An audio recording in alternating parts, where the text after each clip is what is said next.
मुख्यमंत्री कल्वकुंतला चंद्रशेखर राव ने कहा, सभी के प्रयास से राज्य विकास के पथ पर आगे बढ़ रहा है। उन्होंने सूर्यापेट में नए सरकारी कार्यालय खोलने के लिए जिले के लोगों और जनप्रतिनिधियों को बधाई दी है। सीएम ने सूर्यापेट में एकीकृत जिला कार्यालय परिसर के उद्घाटन के बाद आयोजित एक कार्यक्रम में यह बात कही। सीएम केसीआर ने कहा, सूर्यापेट जिला बनना एक इतिहास है। 100 करोड़ रुपए से शुरू हुए थे सरकारी दफ्तर। सीएम ने कहा कि अधिकारियों के प्रयास बहुत अच्छे थे और इसके लिए वह उनकी सराहना करते हैं। प्रदेश में 23वां जिला कलेक्ट्रेट प्रारंभ होना अत्यंत सुखद है। सीएम ने कहा, प्रति व्यक्ति आय के मामले में हम देश में नंबर 1 है। उन्होंने उल्लेख किया, वे देश के किसी अन्य राज्य की तरह तेलंगाना में एक जिला मेडिकल कॉलेज स्थापित कर रहे हैं। उन्होंने कहा, सतत विकास सूचकांक में भी हम नंबर 1 है। कुछ राज्यों में विधानसभा और सचिवालय भी ठीक नहीं है। आपके जिले में कलेक्ट्रेट तक नहीं है, लेकिन कुछ लोग कहते हैं कि हमारा सचिवालय और विधानसभा है। तेलंगाना के गठन के बाद किसानों की आत्महत्या और भूख से मौत कमी आई है। फिलहाल तेलंगाना में कोई स्थिति नहीं है। जो राज्य कभी फ्लोराइड से त्रस्त था, वह आज शून्य फ्लोरोसिस राज्य बन गया है। मंत्री हरीश राव ने कहा, तेलंगाना सबसे कम मात्र मृत्यु दर वाले राज्य के रूप में तीसरे स्थान पर है। यह सीएम केसीआर के प्रशासन का सबूत है। मेडिकल स्टाफ के प्रयासों से मातृ एवं शिशु मृत्यु की संख्या में काफी कमी आई है। मंत्री हरीश राव और तलसानी ने हैदराबाद एमजीएम में एमसीएच ब्लॉक और 33 नवजात एम्बुलेंस का उद्घाटन किया। मंत्री हरीश राव ने कहा, सुपर स्पेशलिस्टी की शैली में 200 बेड के डिजाइन वाले एमसीएच ब्लॉक को शुरू करने से उन्हें खुशी हो रही है। निम्स और टिम्स में भी एक और एमसीएच ब्लॉक स्थापित किया गया। गांधी अस्पताल में गर्भवती महिलाओं का इलाज प्रतिष्ठित डॉक्टरों की देखरेख में किया जा रहा है। यह बात सामने आई है। माताओं और बच्चों को बेहतर चिकित्सा सेवाएं उपलब्ध कराने के लिए डिस्पेंसरियां स्थापित की जा रही है। उन्होंने कहा, इस तरह की सुविधा देश में पहली बार तेलंगाना में स्थापित की गई। उन्होंने कहा कि दूसरे जिलों से आने वाले बच्चों के लिए नवजात शिशु एम्बुलेंस उपलब्ध कराई गई है। यह एम्बुलेंस सभी जिलों में होंगी और इनमें सभी तरह की सुविधाएं होंगी। यह बात सामने आई है। इन एम्बुलेंस के जरिए शिशु मृत्यु दर को कम किया जा सकता है। पार्षद रागम नागेंद्र यादव ने नवगठित साई सुशीला ट्रेडर्स का शुभारंभ किया। न्यू हाफिजबेट मारतंडा नगर शेरेलिंगपल्ली में नव स्थापित किया गया है। पार्षद नागेंद्र यादव ने कहा, स्वरोजगार चुनकर 10 लोगों को रोजगार देने की दिशा में कदम उठाना सराहनीय है। वह व्यवसाय को इस तरह विकसित करना चाहते हैं जिससे कीमतों और गुणवत्ता के मामलों में उपभोक्ताओं का विश्वास बढ़े। बीबीनगर और भुवनगिरी तालाबों में नई सुंदरता देखने को मिल रही है। एचएमडीए 17 करोड़ रुपए की लागत से सौंदर्यीकरण कार्य करेगा। भुवनगिरी तालाब के पास 11 करोड़ रुपए और बीबीनगर तालाब के पास 6 करोड़ रुपए से आधुनिकीकरण का काम चल रहा है। एमएचडीए सुखद हरियाली व्यवस्था, नदी दृश्य पार्क, दृश्य बिंदु, आगंतुकों के लिए बेंच और पथ जैसे अतिरिक्त आकर्षण प्रदान करता है। बीबीनगर और भुवनगिरी तालाबों में नई सुंदरता देखने को मिल रही है। एचएमडीए 17 करोड़ रुपए की लागत से सौंदर्यीकरण कार्य करेगा। भुवनगिरी तालाब के पास 11 करोड़ रुपए और बीबीनगर तालाब के पास 6 करोड़ रुपए से आधुनिकीकरण का काम चल रहा है। एमएचडीए सुखद हरियाली व्यवस्था, नदी दृश्य पार्क, दृश्य बिंदु, आगंतुकों के लिए बेंच और पथ जैसे अतिरिक्त आकर्षण प्रदान करता है। यादाद्री श्री लक्ष्मी नरसिम्हा स्वामी मंदिर में आने वाले भक्तों की लगातार बढ़ती संख्या को देखते हुए राज्य सरकार ने एचएमडीए को रास्ते में पड़ने वाले बीबीनगर और भुवनगिरी तालाबों को पर्यटन केंद्र के रूप में विकसित करने की जिम्मेदारी सौंपी है। हैदराबाद में जुड़वा शहरों को जोड़ने वाले टैंक बंड की शैली में बीबीनगर और भुवनगिरी तालाबों के टैंक बंड के साथ विभिन्न प्रकार के फूल, खिलौने, बच्चों के लिए खेल के उपकरण, पैदल यात्रियों के लिए पैदल मार्ग, युवा महिलाओं और युवाओं के लिए जिम उपकरण, आगंतुकों के लिए बेंच आराम करे और हरे भरे सौंदर्य के साथ एक सुखद वातावरण लाने को लिए तालाब की सुंदरता को देखे। एचएमडीए दृश्य बिंदु स्थापित करेगा। मंत्री मल्ला रेड्डी ने मेडचल जिले के पोचाराम नगर पालिका के तहत संस्कृति टाउनशिप में 50 लाख रुपए के फंड से ऑक्सीजन पार्क का उद्घाटन किया। मंत्री मल्ला रेड्डी ने कहा कि मंत्री केटीआर राज्य में नगर पालिका के विकास के लिए कड़ी मेहनत कर रहे हैं। मंत्री मल्ला रेड्डी ने कहा, देश के सभी राज्यों को तुलना में तेलंगाना राज्य को विकास के मामले में सबसे ज्यादा पुरस्कार मिले हैं।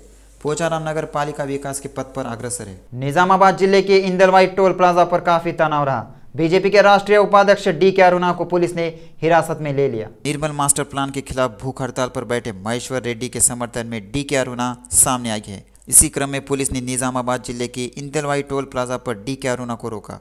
उन्हें इस आधार पर गिरफ्तार किया गया। शांति और सुरक्षा में खलल पड़ने की आशंका है, लेकिन पुलिस ने उन्हें महेश्वर रेड्डी की मदद के लिए अकेले जाने की इजाज़त नहीं दी। भाजपा के राष्ट्रीय उपाध्यक्ष डीके अरुणा को पुलिस ने निजामाबाद जिले की इंदलवाई टोल प्लाजा पर रोक दिया। इसको लेकर डीके अरुणा की पुलिस से नोकझोंक भी हुई। हालांकि वहां से गुजर रहे निजामाबाद के सांसद धर्मपुरी अरविंद ने देखा डी के अरुणा को पुलिस ने रोका है और उन्होंने कार से उतरकर पुलिस से बात की। डी के अरुणा को दूधगाम चौराहे के पास गिरफ्तार किया गया।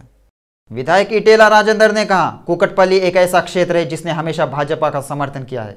केसीआर के 10 साल के शासन को अवैध और अत्याचारी बताकर आलोचना की गई। विधायक इटेला राजेंद्र ने कहा कुकटपल्ली एक ऐसा क्षेत्र है जिसने हमेशा भाजपा का समर्थन किया है। केसीआर के 10 साल के शासन को अवैध और अत्याचारी बताकर आलोचना की गई। एलबी नगर पुलिस द्वारा घायल आदिवासी महिला के लिए समर्थन बढ़ा। श्याम हॉस्पिटल में इलाज करा रही महिलाओं से सेलिब्रिटीज मिल रहे हैं। YSRTP अध्यक्ष शर्मिला ने आदिवासी महिला लक्ष्मी से मुलाकात की। YS शर्मिला ने कहा आदिवासी महिला लक्ष्मी पर पुलिस का हमला अमानवीय है, यह अपमानजनक है। सरकार जवाब नहीं दे रही है, जबकि पुलिस जिस पर महिलाओं की सुरक्षा की जिम्मेदारी है हमले कर रही है। उन्होंने पुलिस के खिलाफ कार्रवाई की मांग की। रंगारेड्डी जिले के आदि भटला नगर पालिका SV कंस्ट्रक्शन के ब्रोशर लॉन्च कार्यक्रम में कलवा कुर्ती विधायक जयपाल यादव, SV कंस्ट्रक्शन के चेयरमैन उपला वेंकटेश मुख्य अतिथि के रूप में शामिल हुए। कल्वकुर्ती विधायक जयपाल यादव ने उपला वेंकटेश SV कंस्ट्रक्शन की सराहना करते हुए कहा वह 60 परियोजनाएं बनाकर खुश है। विधायक जयपाल यादव ने कहा उपल वेंकटेश तालाकोंडापल्ली ने जेड PTC और SV कंस्ट्रक्शन के अध्यक्ष के रूप में बहुत सेवा की है।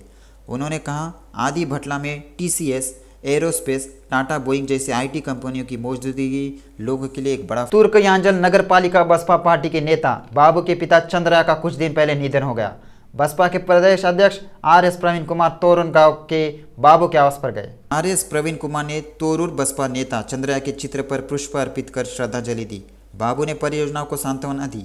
उन्होंने आश्वासन दिया बसपा पार्टी हमेशा उनके परिवार के साथ खड़ी रहेगी। बीजेपी प्रदेश कार्य समिति के सदस्य बुक्का वेणुगोपाल ने कर्नाटक के विधायक के गोपालया का शॉल ओढ़ाकर स्वागत किया, जो विधायक प्रवास योजना कार्यक्रम के अंतर्गत राजेंद्र नगर निर्वाचन क्षेत्र के 8 दिवसीय दौरे पर है। महावीर कॉलेज में आयोजित इस कार्यक्रम में विधायक ने वंदे मातरम गाकर प्रवास योजना कार्यक्रम की शुरुआत की। इस कार्यक्रम में रंगारेड्डी जिला अध्यक्ष बोक्का नरसिम्हा रेड्डी, भाजपा प्रदेश कार्य समिति सदस्य डॉक्टर प्रेमराज, विधानसभा संयोजक मल्लेश, सह संयोजक महालिंगुमलू, मल्ला रेड्डी, श्रीधर, कुमुरया, नगर सेवक, रंगारेड्डी जिला विधानसभा मंडल भाजपा पदाधिकारी और प्रमुख भाजपा कार्यकर्ताओं ने भाग लिया। BRS नेता गोट्टी मुक्कला वेंकटेश्वर राव ने खुलासा किया है अगर इस बार उन्होंने टिकट नहीं मिला तो वो बागी बनकर चुनाव लड़ने के लिए तैयार है। कुकटपल्ली के वासवी ग्रैंड में युवा आकर्षण के नाम से एक बैठक का आयोजन किया गया। गोट्टी मुक्कला वेंकटेश्वर राव ने चिंता व्यक्त की है तेलंगाना आंदोलन में महत्वपूर्ण भूमिका निभाने के बाद राज्य के गठन के बाद भी पिछले 10 वर्षों से उन्हें पार्टी में उचित स्थान नहीं दिया गया। कुकटपल्ली में मौजूदा विधायक कृष्ण राव को टिकट दिया गया तो उन्होंने 10,000 लोगों के साथ नामांकन का आह्वान किया। उन्होंने उम्मीद जताई मुख्यमंत्री केसीआर और मंत्री केटीआर के आशीर्वाद से उन्हें इस बार टिकट मिलेगा। वह लोगों के बीच खड़े होकर जनसेवा में हमेशा आगे रहे हैं। वर्ष 2018 के चुनाव में उन्हें मंत्री केटीआर के वादे से पीछे हटना पड़ा। गोट्टी मुक्कला वेंकटेश्वर राव ने जानकारी दी है अगर इस बार उन्हें टिकट नहीं मिला तो वो BRS पार्टी से बागी बनकर चुनाव लड़ेंगे। GHMC मेयर श्रीलता ने कहा तेलंगाना सरकार हथकरघा कलाकारों को प्रोत्साहित कर रही है। प्रत्येक सोमवार को पदाधिकारी सहित जनप्रतिनिधि हाथ से बुने हुए कपड़े पहन रहे हैं। डिप्टी मेयर श्रीलता ने Kalinga culture hall Banjara hills road number 12 में जगदीश्वर हैंडीक्राफ्ट एक्सपो के तत्वाधान में हैंडलूम इंडिया द्वारा आयोजित परिधान प्रदर्शनी का उद्घाटन किया। उप महापौर श्रीलता ने कहा कई राज्यों के हस्तशिल्प उत्पादों के साथ साथ तेलंगाना के पारंपरिक परिधानों का प्रदर्शन सराहनीय है।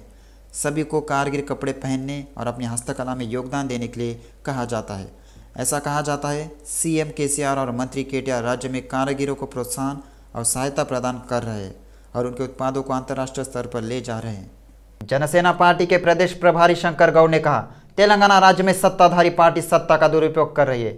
जनसेना नेताओं ने कुकटपल्ली निर्वाचन क्षेत्र के बालानगर मंडल में जनसेना पार्टी को मजबूत करने के लिए एक मार्च का आयोजन किया। जनसेना पार्टी के प्रदेश प्रभारी शंकर गौड़ ने कहा वे स्थानीय स्तर पर यात्रा कर जन समस्याओं के समाधान की दिशा में काम करेंगे। कुकटपल्ली निर्वाचन क्षेत्र में दिए गए वादों को पूरे किए बिना यात्रा करने वाले नेताओं से सवाल करने का सुझाव दिया गया है। यह घोषणा की गई आगामी चुनाव से जनसेना पार्टी के उम्मीदवार उन जगहों पर चुनाव लड़ेंगे जहां जनसेना पार्टी मजबूत है। उन्होंने कहा हम हर रविवार को अपने संसदीय क्षेत्र के हर मंडल का दौरा कर रहे हैं और लोगों को यह बताते हुए आगे बढ़ रहे हैं सत्ता में आने पर वे अपने क्षेत्र में क्या क्या विकास करेंगे। साउथ ईस्ट जोन के DCP रूपेश ने बताया कि हैदराबाद CP के आदेश पर भिखारियों को लेकर विशेष अभियान चलाया जा रहा है। मलकपेट पुलिस ने south east zone task force police के साथ मिलकर संयुक्त अभियान चलाया और भीख मांगने वाले के गिरोह को पकड़ा। उन्होंने बताया इस गिरोह के 10 सदस्यों को गिरफ्तार किया गया है। साउथ ईस्ट जोन के डीसीपी रूपेश ने कहा वे लोगों को परेशान कर रहे हैं और अम्मा चेवता फाउंडेशन के नाम पर चंदा इकट्ठा कर रहे हैं। वे एकत्रित चंदे का उपयोग अपने फायदे के लिए कर रहे हैं। अम्मा चेवता फाउंडेशन नामक स्वयं संगठन की स्थापना वर्ष 2019 में गणेश नामक व्यक्ति द्वारा की गई थी। उनका मानना है